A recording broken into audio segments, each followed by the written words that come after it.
neno la Mungu ambao tutaenda kujifunza. Kwa hiyo jiandae, andaa moyo wako vizuri ili tuweze kuangalia neno la Mungu wote kwa pamoja. Lakini kabla ya yote, napenda kushukuru kwa neema hii ambayo Mungu ameiachilia siku ya leo niweze kusimama mahali hapa. Namshukuru baba yangu pia. Mungu akubariki sana.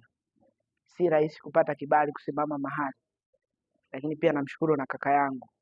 Na nyote nawashukuru pia. Siku ya leo tutaenda kujifunza juu ya somo hili ambalo linatangulia kwa kichwa ambacho kinasema ulimwengu wa roho katika vita ya hatima. Kama unaandika, andika ulimwengu wa roho katika vita vya hatima. Bwana Yesu asiwe. Ulimwengu wa roho katika vita ya hatima. Kila mwanadamu Mungu alipomleta duniani alimleta kwa ajili ya kutimiza kusudi fulani. Samahani mtumishi wa Mungu, naweza nisiende kama kwa utaratibu. Bwana Yesu asiwe. Huwa napenda kuwa free. Kila mtu Mungu alipomweka ulimwenguni alimweka akiwa na kusudi ambalo Mungu anatamani yule mtu aje alifanye. Lakini anapokuja katika ulimwengu anakutana na vitu mbalimbali ambavyo asipokuwa makini anaweza asiwe vile Mungu anataka awe. Bwana Yesu asiwe. Kwa hiyo sio wote unaowaona wanakufa ni kwa sababu Mungu alitaka wafe. Sio wote unaowaona maisha wanayoishi ni kwa sababu Mungu alitaka waishie hapa. Mungu alitamani sana Sauli awe mfalme wa taifa la Israeli mpaka mwisho. Lakini ilifika mahali akasimama Daudi badala ya Sauli. Bwana Yesu asiwe. Kwa hiyo Mungu kutaka ni moja na wewe kuwa kile ambacho Mungu anataka ni kitu kingine. Bwana Yesu asiwe. Sasa leo tunaenda kuangalia juu ya ujumbe huu. Ni wiki kadhaa, siku moja nilikuwa niko kwenye maombi, nilikuwa naomba mida ya saa 12 hivi kuelekea saa 1. Wakati ninaomba nikawa nimeona picha fulani. Niliona eneo moja kuna giza kubwa, alafu nikaona kuna nyota nyingi. Alafu baadaye nikasikia kama sauti inazungumza, ikaniambia hao watu ndio watu wangu. Na hilo giza unaloliona ni ulimwengu. Sasa ilinipa changamoto sana, nikawa najaribu kuangalia hii kitu inakaaje hii kitu. Nikawa najaribu kuangalia juu ya maandiko mbalimbali na tafasiri mbalimbali. Ukisoma maandiko, kuna wakati Mungu alimsimamisha Ibrahim akamwambia uzao wake utakuwa kama nyota za angani. Kama ulishawahi kukutana na andiko kama hili. Bwana Yesu asiwe.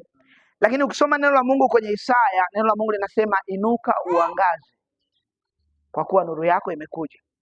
Ukisoma neno la Mungu pia wakati Yesu Kristo anazungumza anasema ninyi ni nuru ya ulimwengu. Bwana Yesu asiwe. Moja kwa moja ikaja kwamba kumbe lengo la Mungu ni watu wake washine. Lengo la Mungu ni watu wake watoe majibu ya maswali ya watu wa mataifa. Inapofika wakati wa watu wa mataifa wanataka kujifikiria nifanye kitu gani, anakutafuta wewe mtu wa Mungu. Wewe ndio umpe jibu, umpe direction, umpe mwelekeo. Wewe ndio nuru. Amen. Sasa ni changamoto kama mtu wa Mungu na wewe una maswali badala ya majibu. Bwana Yesu asiwe. Sio kusudi la Mungu watu wa Mungu akawa na maswali sio majibu. Kusudi la Mungu ni wewe utoe majibu sio maswali. Bwana Yesu asiwe. Ukiona kwenye maisha yako kuna maswali, maana yake hakuna namna unaweza ukachomoka hapo bila vita. Bwana Yesu asiwe. Ukisoma neno la Mungu linasema hivi, moyo wake yeye hauhitaji kutuhuzunisha sisi wanadamu. Ukiona huzuni ya namna yoyote sio ya Mungu. Narudia tena kwa ujasiri. Mungu hajipingi kwenye neno lake. Bwana Yesu asiwe. Bwana Yesu asiwe. Sasa tumeangalia hapa. Kabla ya kuingia kwenye somo letu kwa undani ili tuweze kulielewa, kuna mambo ambayo lazima tuanze kuyaelewa taratibu. Kitu cha kwanza kama unaandika, andika hivi. Uelewa ni jambo la kiroho, sio kimwili. Bwana Yesu asiwe. Kuelewa ni jambo la kiroho. Hauwezi kuelewa zaidi ya uhusiano wako na Mungu wa madhabahu husika. Amen. Bwana Yesu asiwe. Ukikaa kwa Mungu wetu sisi, hauwezi kuyaelewa mambo ya Mungu mpaka uwe connected na Mungu. Bwana Yesu asiwe. Hauwezi kuyaelewa mambo ya dunia mpaka uwe connected na miungu ya dunia. Ukiona huko kwa Mungu unaelewa mambo ya dunia, yanavyoenda, ujue uko connected kule. Ina maana umeunganishwa kule. Kuelewa ni tofauti na kukalili. Bwana Yesu asiwe. Kuelewa ni tofauti na kukalili. Ngoja nikupe mfano mdogo.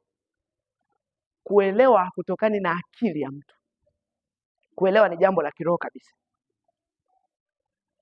Kuna watu ambao tunakaa nao hapa Tanzania hawajui kusoma na kuandika, lakini ni mashehe na wameshika lugha ya Kiarabu kwa undani sana.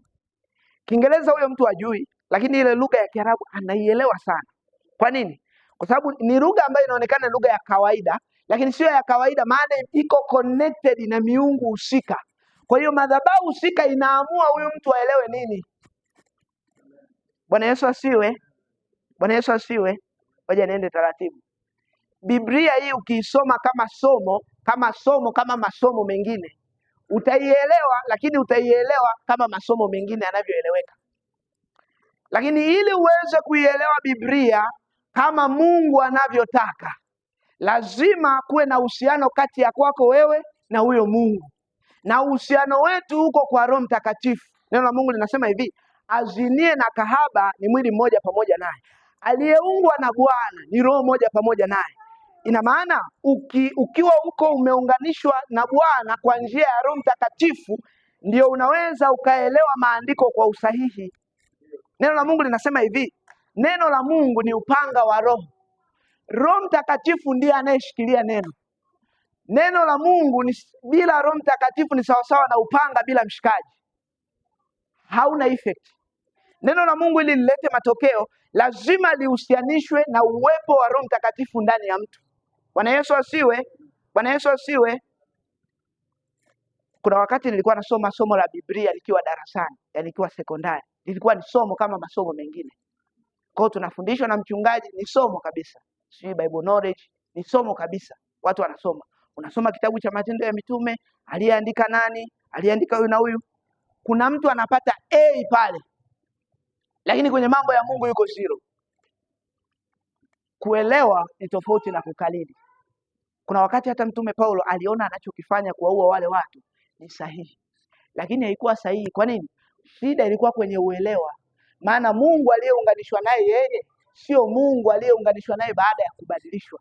Alipobadilishwa akawa connected na Mungu, ghafla akaanza kuelewa mambo ya Mungu. Kumbe ukifanya hivi sio sahihi.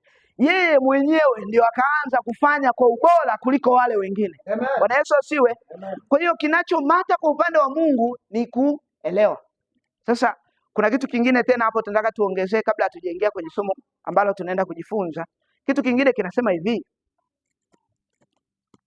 ili uweze kufanikiwa katika ulimwengu wa mwili ni lazima uwe na maarifa sahihi ya ulimwengu wa roho.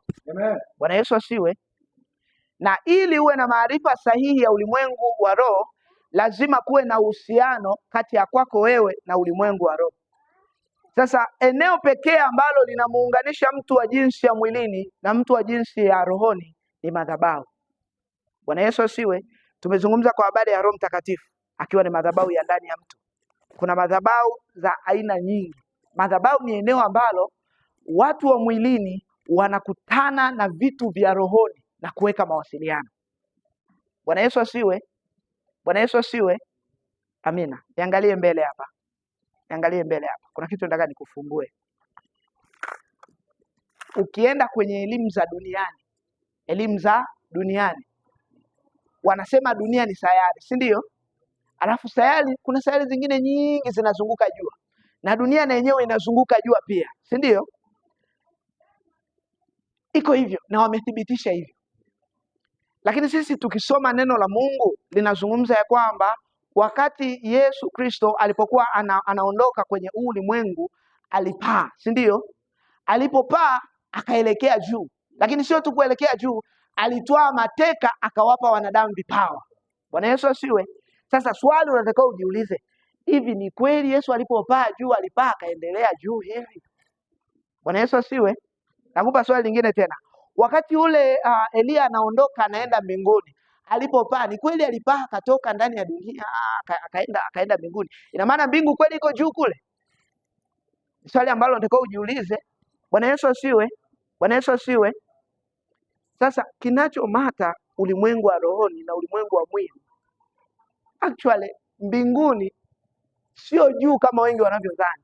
Hapana, mbinguni ni ulimwengu wa rohoni. Mbinguni iko ndani ya roho. Bwana Yesu asiwe. Bwana Yesu asiwe. Na ndio maana hata walioko kule miili walionayo sio kama hii tulionayo. Najua utazalisha maswali mengi sana, lakini unaposoma maandiko, Yesu Kristo alipoenda, ngoja niende upande mwingine kidogo. Tunaposema madhabahu, maana yake ni muunganiko kati ya watu wa ulimwengu wa mwili na ulimwengu wa nuru, si ndio? Hapa tuko tunasikiliza maneno ya Mungu, si ndio? Maneno tunayoyasikiliza tunaamini kwamba yanatoka kwenye madhabahu ya Mungu, lakini yanatoka kwenye madhabahu ya Mungu baada ya sisi kuwa na connection na madhabahu ya Mungu wa mahali hapa. Amen. Vivyo hivyo na watu wa giza. Watu wa giza nao wana madhabahu zao wanapotaka kuingia miungu yao. Ukisoma maandiko, wakati ule Mungu alipotaka kuzungumza na watu katika Agano la Kale, iache tuiopende. Wakati wa Agano la Kale alipokuwa anahitaji kuzungumza nao, alikuwa anawaambia kwanza watengeneze madhabahu. Lengo lake ni nini? Lengo lake ni aweke uhusiano kati ya Mungu na yeye kupitia madhabahu husika. Bwana Yesu asiwe. Kwa hiyo madhabahu inaweza ikawa kitu chochote kile. Madhabahu inaweza ikawa kitu chochote. Kuna baadhi ya watu wanaamini na wanaabudu miti mikubwa. Kimsingi hawaabudu miti mikubwa, lakini miti mikubwa imefanyika madhabahu ya wao kuwasiliana na miungu kwa jinsi ya rohoni. Kuna baadhi ya watu wanaabudu makaburini, si ndio? Makaburi yamefanyika madhabahu yao kuweka connection kati ya kwao wao na watu wa ulimwengu mwingine. Bwana Yesu asiwe. Sasa ukitaka kumpiga shetani lazima ujue anavyofanya kazi. Bwana Yesu asiwe. Bwana Yesu asiwe. Naomba niende kama nilivyo ambavyo nimepanga.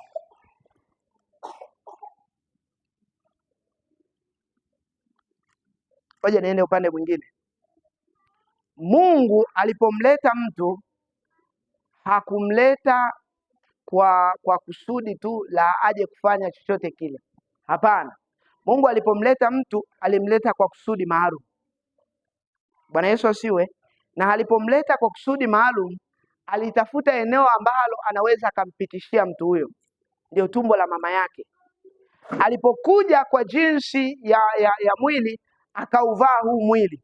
Huu mwili ndio unaweka mipaka kati ya mambo ya rohoni na mambo ya mwilini. Bwana Yesu asiwe. Roho Mtakatifu atusaidie ili tuweze kuelewa. Huu mwili ndio unaweka mpaka kati ya mambo ya rohoni na mambo ya mwilini. Kwa nini? Kwa sababu huu mwili, ulimwengu wa roho na wa mwili, moja ya utofauti ni kwamba ulimwengu wa mwilini unaendeshwa na majira na nyakati. Ulimwengu wa rohoni nyakati zake hazifanani na jinsi ya mwilini.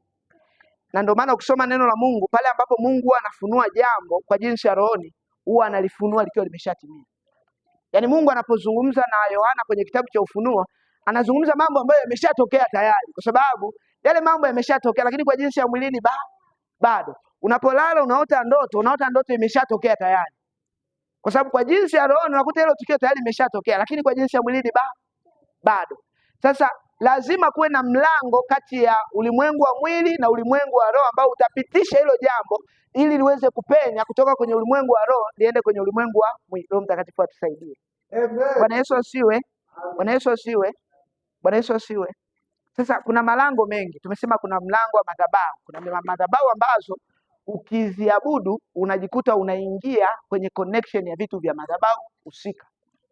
Yaani ukiwa ni mshiriki wa ibada za sanamu, alafu unafanya na ibada za Mungu at the same time, unaweka uhalali wa miungu mingine kukufuatilia. Pamoja na kwamba uko kwa Mungu, itakuzunguka. Unasema mimi nimeokoka, siwezi kufuatwa na miungu. Nisikilize kwa umakini. Nguvu za giza zinaweza zikafanya kazi ndani ya mtu, nguvu za giza zinaweza zikafanya kazi nje ya mtu. Ayubu, wakati shetani anaruhusiwa na Mungu akamjaribu, mapepo hayakumuingia Ayubu, ila alipiga vitu vyake. Neno la Mungu linasema hivi, tusipoleta zaka kwa Mungu, au Mungu hawezi kumzuia alaye aweze kupiga vitu vyetu. Kumbe alaye yuko kwa ajili ya watu wasiomtii Mungu. Alaye sio Mungu, alaye sio malaika, alaye ni nguvu za giza, ila hazitakuingia wewe, ila zitapiga vitu vyako. Kwa hiyo tunaposema madhabahu za giza zina uwezo wa kuposesi mtu, hatumaanishi au hatuishii tu kwenye kumiliki mtu kwa ndani, hata nje ya vitu vyako. Unapojiingiza kwenye ibada za sanamu wakati wewe umeokoka, au unapobaki na kitu cha giza wakati wewe umeokoka, unatoa uhalali wa hiyo miungu kuendelea kufanya chochote kwako. Bwana Yesu asiwe. Bwana Yesu asiwe. Utaingia kwenye maombi, utaomba sana, utaombewa, utapona, lakini ukirudi itakukamata kwa sababu una kitu chao. Bwana Yesu asiwe. Bwana Yesu asiwe. Bwana Yesu asiwe. Amen. So ulimwengu wa roho na ulimwengu wa mwili unaunganishwa kwa madhabahu. Sasa kuna kitu kingine ambacho shetani huwa anakitumia ili kuhakikisha watu wasifikie hatima ambazo Mungu amezipanga kwenye maisha yao. Naomba uandike. Kitu cha kwanza ambacho shetani huwa anakitumia ili kuhakikisha hatima ya mtu haifikii kinaitwa mifumo au uongozi. Bwana Yesu asiwe. Kinaitwa mifumo au uongozi. Ulimwengu unaendeshwa kwa mifumo. Kuna mifumo inayoendesha ulimwengu. Bwana Yesu asiwe. Ukisikia afya ni mfumo, ukisikia jeshi ni mfumo, ukisikia mambo ya benki ni mfumo, ukisikia uongozi ni mfumo, ukisikia siasa ni mfumo, ukisikia biashara mfumo. Kila mifumo ina wakuu wa mifumo husika, inaongozwa kwa jinsi ya rohoni kuliko kwa jinsi ya mwilini. Bwana Yesu asiwe. Wakati Mungu ameweka kipawa ndani ya mtoto mmoja, anataka kumleta duniani ili awatoe wana wa Israeli kutoka utumwani Misri kuwapeleka nchi ya Kanaani. Mtu huyo alikuwa anaitwa Musa. Mungu aliweka kipawa. Tumesema kwa jinsi ya rohoni watu wanaonekana kama nyota. Wanaonekana kwa jinsi ya rohoni. Wakiangalia hivi wanaona. Na kuna wakati watu wa giza wanaweza wakaona mambo ya nuru. Sijajua kama unafahamu hiyo. Wakiangalia namna hii wanaona. Shetani akiona kipawa kilichomo ndani ya mtu, ataweka vita dhidi ya huyo mtu bila kujali umemkosea nini. Bwana Yesu asiwe. Bila kujali ni nini umemkosea. Lakini maadamu ulichokibeba kina effect kwake, lazima atakufuatilia. Lazima atatamani kilichomo ndani yako kizimiki. Amen. Ndivyo ilivyotokea wakati wa Farao. Neno la Mungu linazungumza. Farao akazungumza na wale wafanyakazi kinapo, akawaambia hivi, mbona hawa Waebrania uzao wa Abraham wanaonekana wanaendelea kuongezeka sana? Tufanye nini? Tuwapunguze. Tunawapunguzaje? Kila watoto wa kiume tuue. Sasa hebu twende tu kwa knowledge ya kawaida. Kwanza ukisema uue watoto wa kiume, kama Farao angeua watoto wa kiume, si ndio? Na wakati huo huo hao watoto wa kike wanaozaliwa huwezi ukasema Wamisri watawaoa, maana Wamisri walikuwa wanadharau watumwa, hawaoi watumwa. Lakini kingine, Muisraeli mmoja angeweza kuzaa na wanawake 10 na bado watu wakaongezeka. Maana yake angetaka kudhibiti uzao, angeua wanawake sio wanaume. Bwana Yesu asiwe. Yaani mwanaume mmoja anaweza akakaa na wanawake 2 na akawazalisha wote. Lakini mwanamke mmoja hawezi kuishi na wanaume wengi. Unapoua wanaume na maana moja kwa moja huwezi ukapunguza idadi. Kwa kumbe kilichokuwa kinatafutwa sio idadi ya wana wa Israeli. Kilichokuwa kinatafuta ni kile kipawa kilichokuwa ndani ya Musa ambacho kwa ulimwengu wa roho shetani alishakiona. Bwana Yesu asiwe. Ndio sababu akaweka harakati zote za kutaka kuwaua. Bwana Yesu asiwe. Hiki kitu kinaonekana wakati ule wa Yesu Kristo anazaliwa. Jifikirie wewe ni mfalme, mtoto mdogo anazaliwa, unataka kumuua eti atakupiku madaraka. Inaingia akilini? Haingia akilini. Kilichokuwa kinawindwa ni kile kilichomo ndani ya Yesu. Bwana Yesu asiwe. Sasa usipojijua wewe ni nani, ukajiona wewe ni mtu wa kawaida, ukaishi kama watu wa kawaida, na wakati wewe ni mtu mkuu, ni moja ya jambo linalomsikitisha Mungu sana. Bwana Yesu asiwe. Vita isiwe sababu ya wewe kukata tamaa. Vita iwe sababu ya wewe kusimama na kupigana. Bwana Yesu asiwe. Vita isiwe sababu ya wewe kugeuka nyuma. Bwana Yesu asiwe. Vita iwe sababu ya wewe kujijua wewe ni nani kwa jinsi ya roho. Jitambue wewe ni nani. Hakuna mtu aliyewekwa tu ovyo ovyo. Hapana, Mungu akoseagi. Mungu akikuweka mahali anajua wewe unaweza ukafanya kitu. Unaweza ukajiangalia ukajiona wewe ni mdhaifu kwa jinsi ya mwilini, lakini kwa jinsi ya roho ni giant. Bwana Yesu asiwe. Na una uwezo wa kufanya impact kubwa kuliko watu wa kawaida. Ukisoma maandiko, kina Daniel walikuwa mara 10 bora zaidi kuliko watu wengine. Unaweza ukafanya vitu kwa ubora kuliko watu wengine. Bwana Yesu asiwe. Ukisoma neno la Mungu linasema hivi, Mungu ametupa talanta. Kuna mwingine amepewa 2, kuna mwingine amepewa 1, kuna mwingine amepewa 5. Sasa ukiamua kufukia ni wewe. Ukisema talanta yangu ni 1, huyu ana 5, siwezi kuzalisha sana, ni wewe. Hata yule mwenye 1 angefanya mara 10 angemfikia yule mwenye 5. Kinachomata kwa Mungu sio idadi, ni ukamilifu. Bwana Yesu asiwe. Kwa hiyo Mungu alipokuleta, kuna kitu Mungu amekupa uwezo wa kufanya ukilinganisha na watu wengine. Ni nguvu ya uumbaji ambayo Mungu ameiweka ndani yako. Uwezo wa kuumba ambao Mungu ameweka ndani yako. Ukisoma maandiko, Mungu alipoumba, alimuumba Adam, akamuumba na mke wake.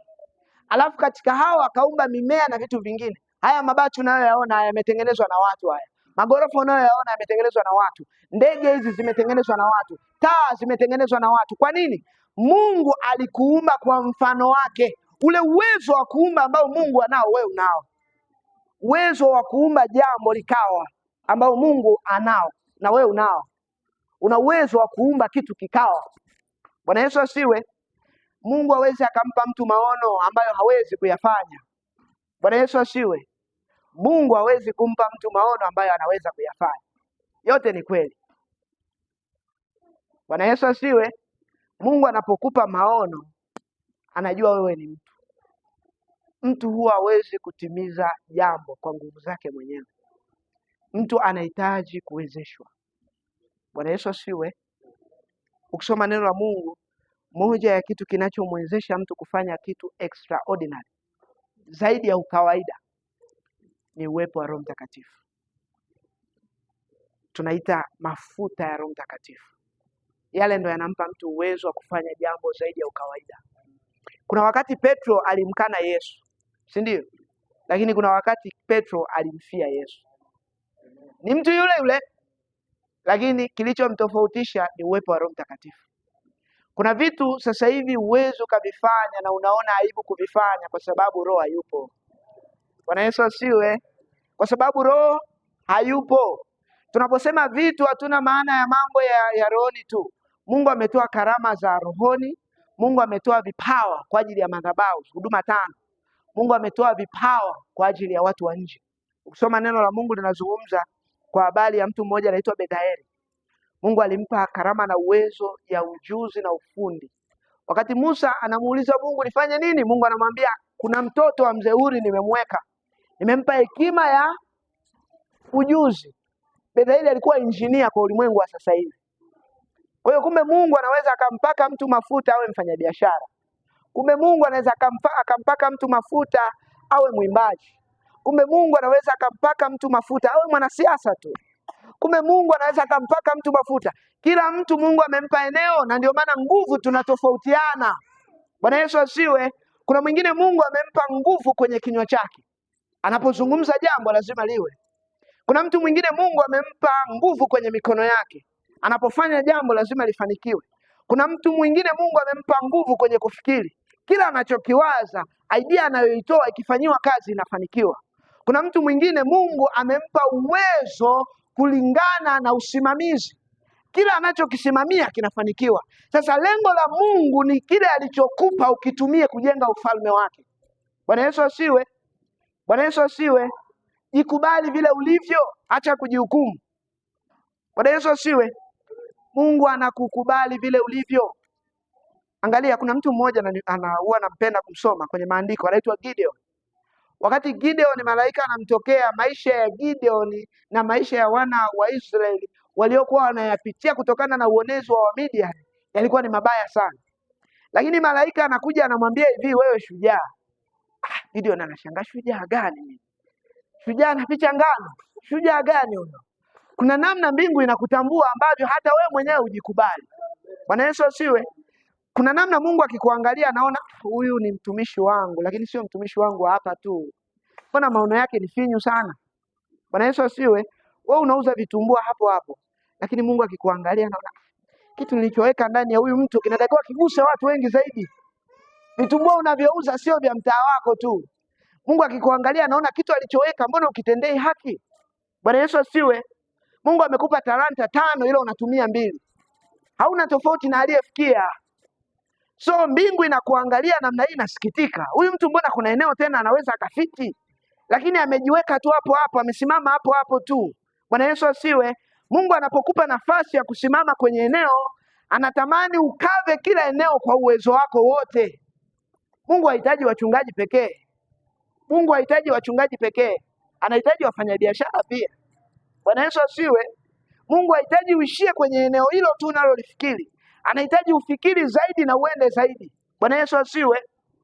So kipawa Mungu anapokiweka ndani ya mtu, anakiweka ili kusudi kilete matokeo. Bila kujali umri wa mtu. Bila kujali umri wa mtu. Mungu akiamua uwe unakotakiwa kuwa, anaweza kabadilisha ndani ya saa moja tu. Bwana Yesu asiwe. Inategemeana na mawazo ulionayo moyoni, kiu ulionayo ndani. Bwana Yesu asiwe. Yesu Kristo alifanya kazi yenye impact ulimwenguni ndani ya muda mchache sana. Almost ndani ya miaka mingapi? 3 tu. Alifanya impact kubwa sana.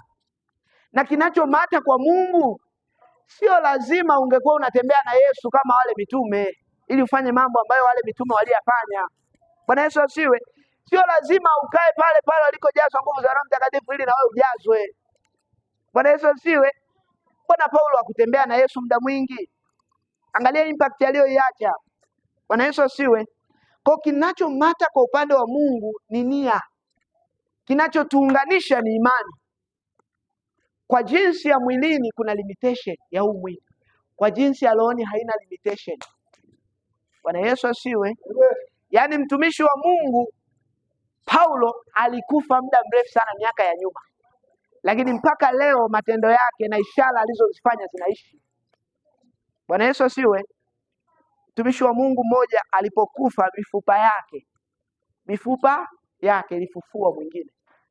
Yaani unaweza ukafa, lakini yale uliyoyafanya bado yakaishi. Kwa sababu ya mwili tu ukashindwa kuwa na contact na watu. Bwana Yesu asiwe.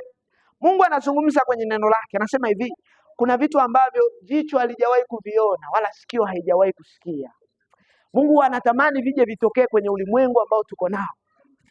Anatamani vije vifanyike, lakini Mungu anatafuta mtu. Mungu hafanyi kazi mwenyewe, anataka kufanya kazi kupitia mtu. Bwana Yesu asiwe.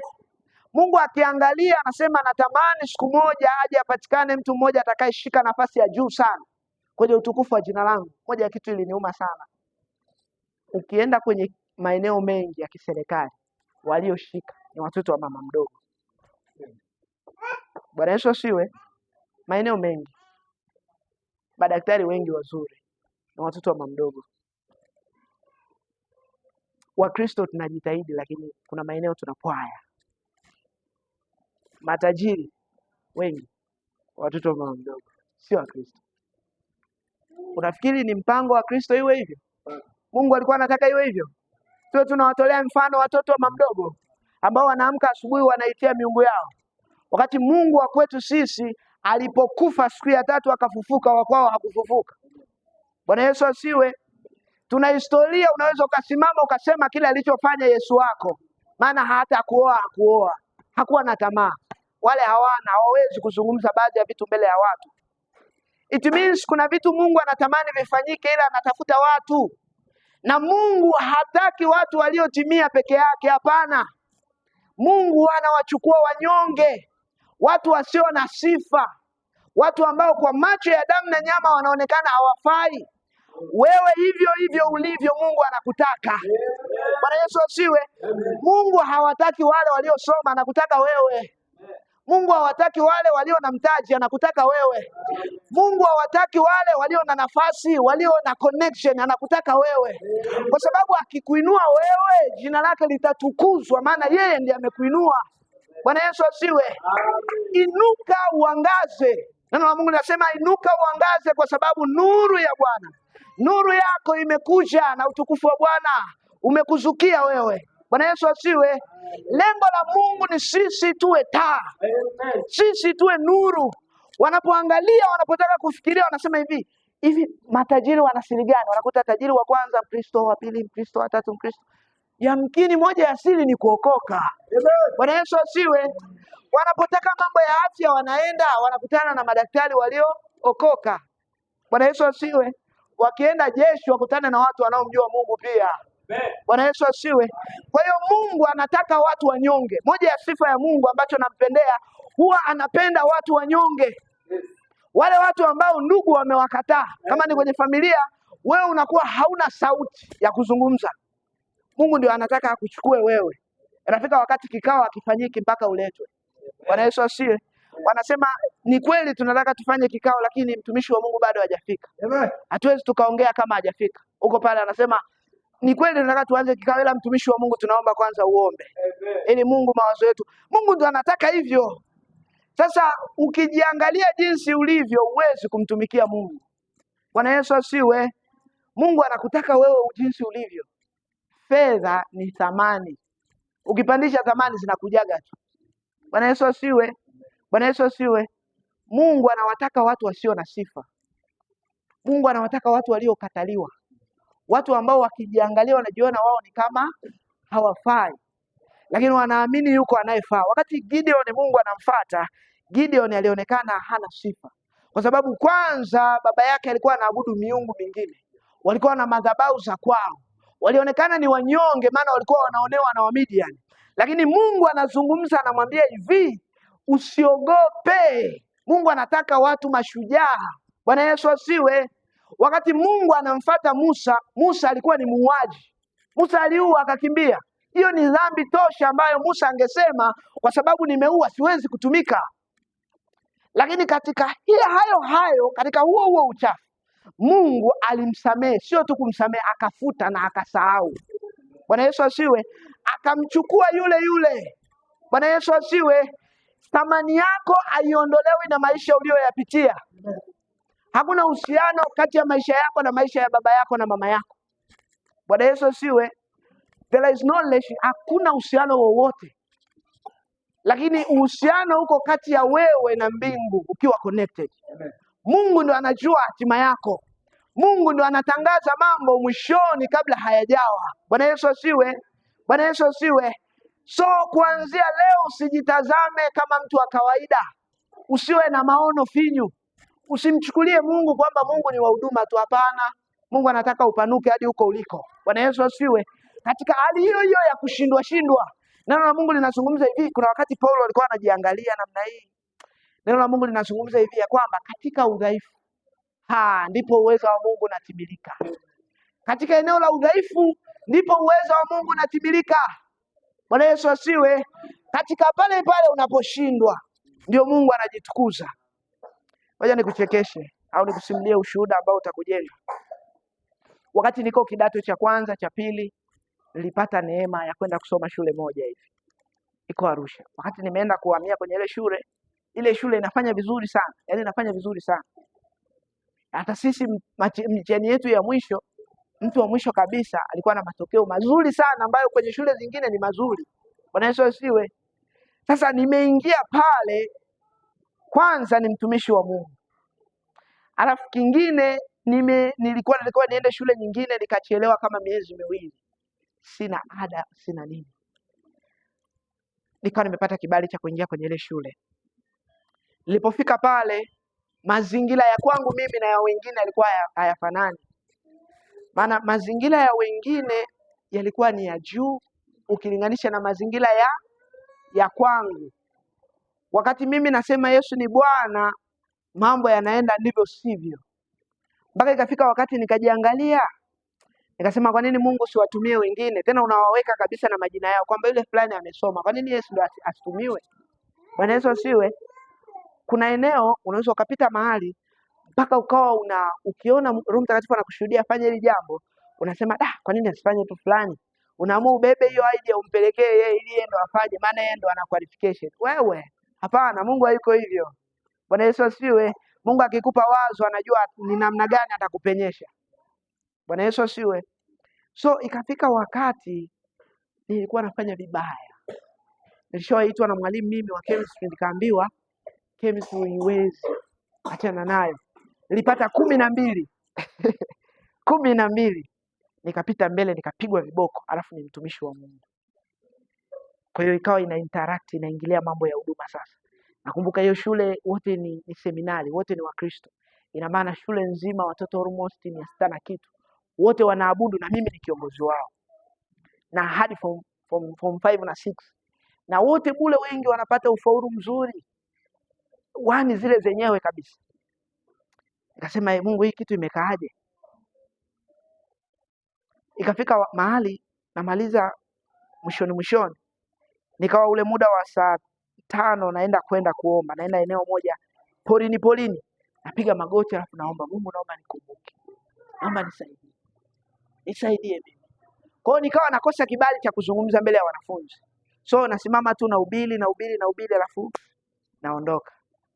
Kuna wakati nikiwa nawaambia wale waende ibadani, nikikutana na baadhi ya wanafunzi wenzangu na waacha. Kwa nini?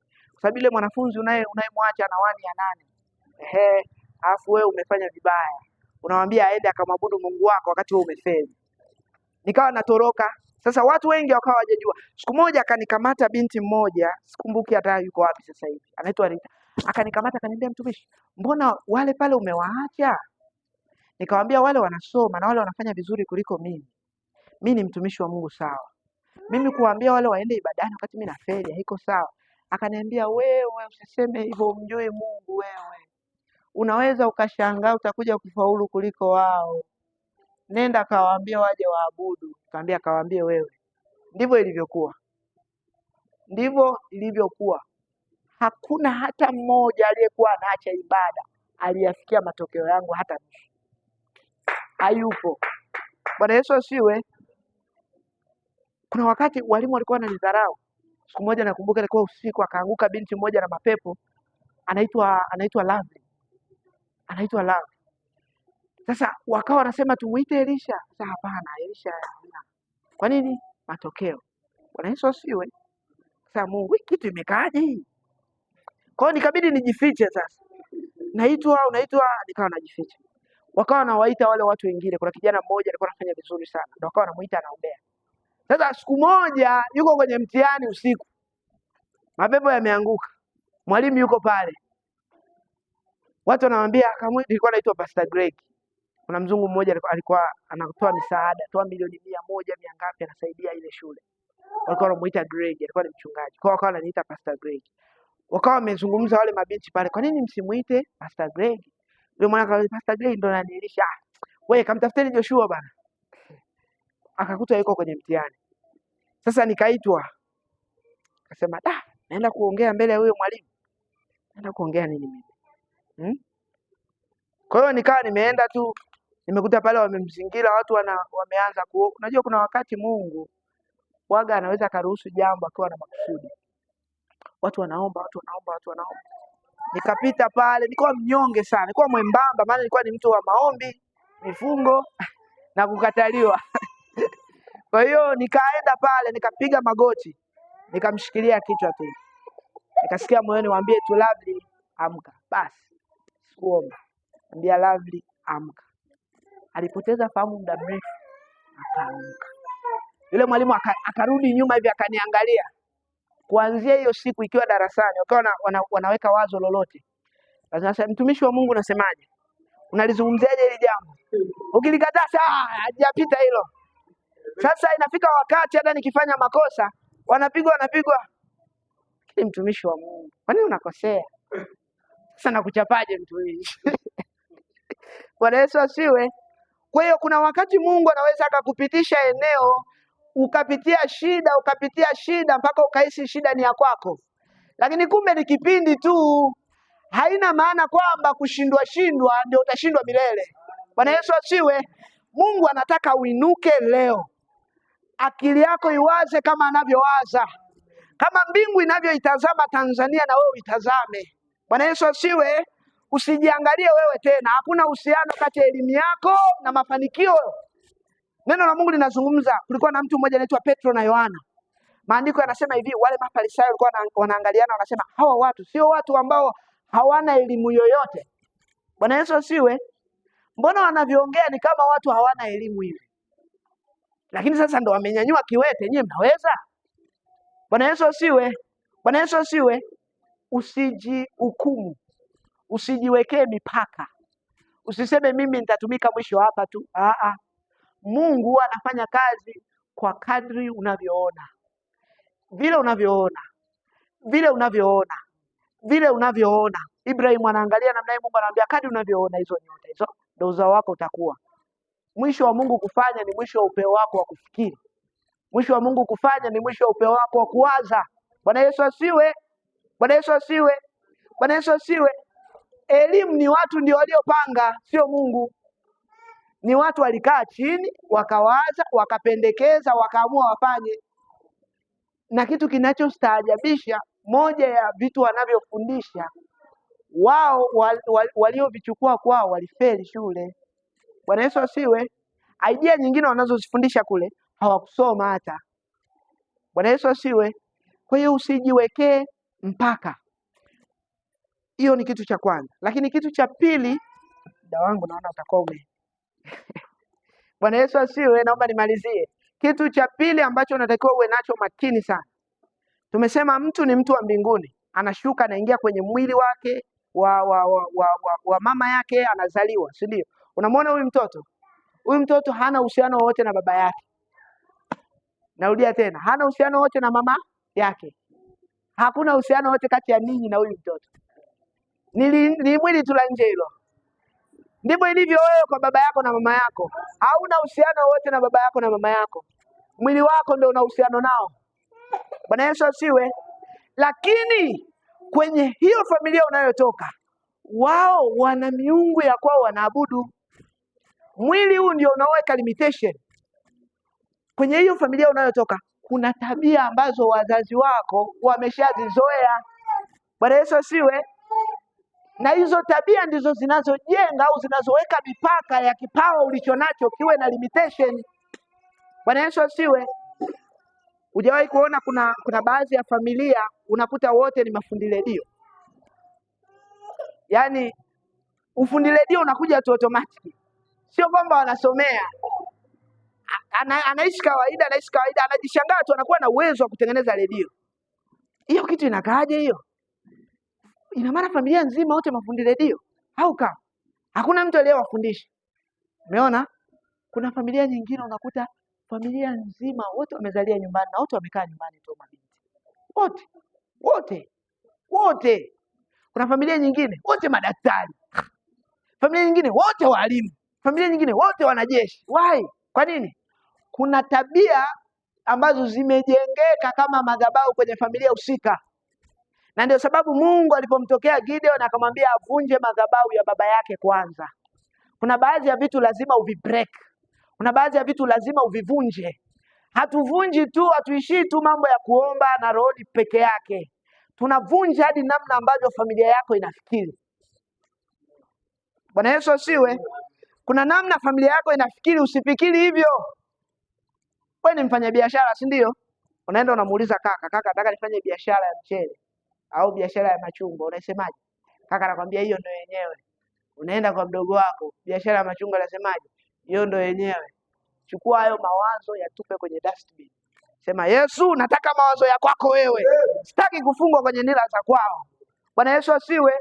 Bwana Yesu asiwe. Kuna mtu mmoja alishozungumza, ni neno ambalo sio zuri lakini lina make sense. Alisema hivi: kama kila kitu ambacho utamwambia mwanao anakutii, si ndio? Mwanao kumzaa anafanya vile vile wewe unavyofanya, anaishi vile vile ambavyo wewe unafikiri, usifurahie. Kuna mahali lazima awe tofauti. Hawezi kuwa tofauti kama hana utofauti kati ya kufikiri kwako na yeye. Bwana Yesu asiwe. Lazima kufikiri kwao kuwe tofauti. tofauti. Kwa hiyo moja ya kuvunja madhabahu, lazima ujue familia unayotokea ni nini kilicho shida hapo. Bwana Yesu asiwe. Lazima uwe wa tofauti. Mungu mwenyewe hapendi tufanane. Bwana Yesu asiwe. Mungu hapendi tufanane. Mungu anatamani tuwe wa tofauti. Lakini zaidi sana, hakuna ambaye yuko kwa Mungu akaishia hapa hapa. Hayupo. Daudi akasema toka akiwa kijana mpaka mzee hajawahi kuona mwenye haki ameachwa na Mungu. Mungu hawezi kukuacha. Mungu hadhihakiwi. Bwana Yesu asiwe. Watu wa Mungu ni majiant kwa jinsi ya rohoni. Wewe ni giant kwa jinsi ya rohoni. Vita ulionayo ni kwa sababu ya kile ulichokibeba. Ukisoma maandiko, moja ya wanawake ambao walikuwa na vita ya uzazi alikuwa anaitwa Sara. Cheki mtoto aliyezaa. Mke wa Manoa, cheki mtoto aliyezaa. Bwana Yesu asiwe. Bwana Yesu asiwe. Bwana Yesu asiwe. Hakuna mtu ambaye ana vita juu ya eneo husika alafu akawa na maisha ya kawaida. Haiwezekani.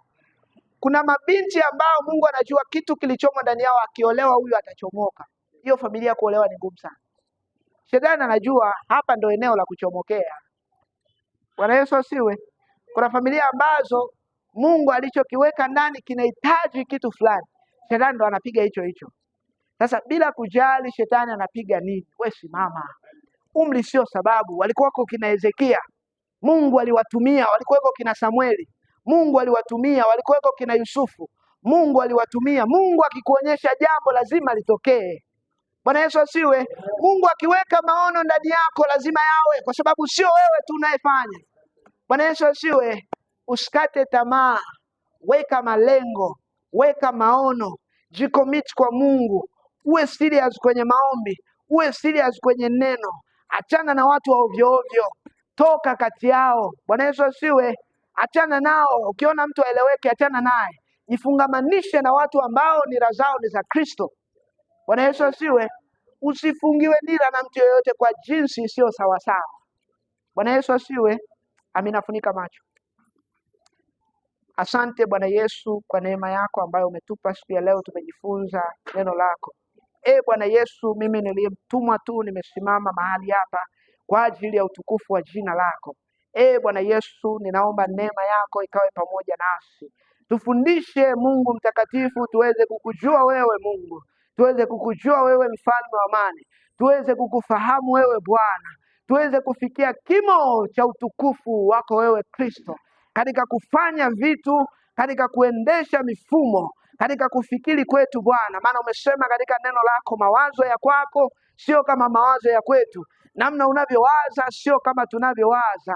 Yesu Kristo, tupe neema ya kujua nini unatuwazia, ili tuweze kuwa na ujasiri wa kusimama. Jehova Nisi, umesema katika neno lako ya kwamba Jehova Shalom, unawainua wanyonge kutoka mavumbini na kuwaketisha na wakuu. Ninaamini Jehova Nisi, kati yetu wako Jehova Nisi ambao unatamani kuwaketisha na wakuu. Unatamani waamue mipango juu ya nchi yetu. Unatamani waamue mipango juu ya mataifa. Unatamani Jehova Nisi mipaka yetu ikawe ni mataifa Jehova Nisi, tukafikishe injili yako Jehova Shalom katika kila eneo. Walio wako wakatajwe kwa walio bora, maana umenena katika neno lako ya kwamba walio wako wana upendeleo Bwana. Upendeleo kwenye kila kitu tunachokifanya, upendeleo kwenye kila mahali tunapopakanyaga. Katika jina la Yesu Kristo tunaomba neema yako Jehova Shalom, kama ambavyo ulitembea na kina Paulo, kama ambavyo ulitembea na kina Pita, kama ambavyo ulitembea na kina Yohana, kama ambavyo ulitembea na kina Luka, kama ambavyo ulitembea na kina Elia, kama ambavyo ulitembea na kina Ibrahim. Yesu Kristo wa Nazareti, sisi ni uzao wa Ibrahim kwa njia ya imani. Vile ulivyomwonyesha Ibrahim akaona nyota angani Jehova Shama, akaambiwa ndio uzao wake utakuwa mwingi namna hiyo. Tunahitaji kuwa wengi namna hiyo. Tunahitaji kung'aa kama hizo nyota, tukatoe mwanga na majibu kwa ajili ya mataifa, tukatoe mwanga na majibu kwa ajili ya watu wasiokujua wewe, watu mbalimbali wakujilie wewe Bwana, kama ambavyo ulionekana kwa Sulemani. Mungu, hekima yake ikavuta watu wa aina mbalimbali. Yesu Kristo, ulionekana wakati wa Daudi, hekima yake ikapita hekima ya miungu mwingine, wewe ulionekana wakati wa Yusufu. Farao akasema tupate wapi mtu kama huyu Jehova Shalom, ambaye Mungu anakaa ndani yake. Tunahitaji Jehova Nisi kuona utofauti kati ya watu wanaokucha wewe na watu wasiokucha wewe. Tunahitaji Yesu kuona utofauti kati ya watu wanaokutegemea wewe na watu wasiokutegemea wewe, katika namna ya kuongea kwao, katika namna ya kuvaa kwao, katika namna ya kutembea kwao, kama ambavyo Petro alionekana hata kutembea kwake alifanana na wewe. Tunahitaji kufanana na wewe kwenye kila kitu, kwenye kila kiwango tukafanane na wewe, katika jina la Yesu Kristo. Neema yako na hekima yako ikawe pamoja nasi Bwana. Haya yote ni kwa ajili ya utukufu wa jina lako. Asante Jehova Nisi. Heshima na utukufu vyote ni vya kwako. Amina. Amen.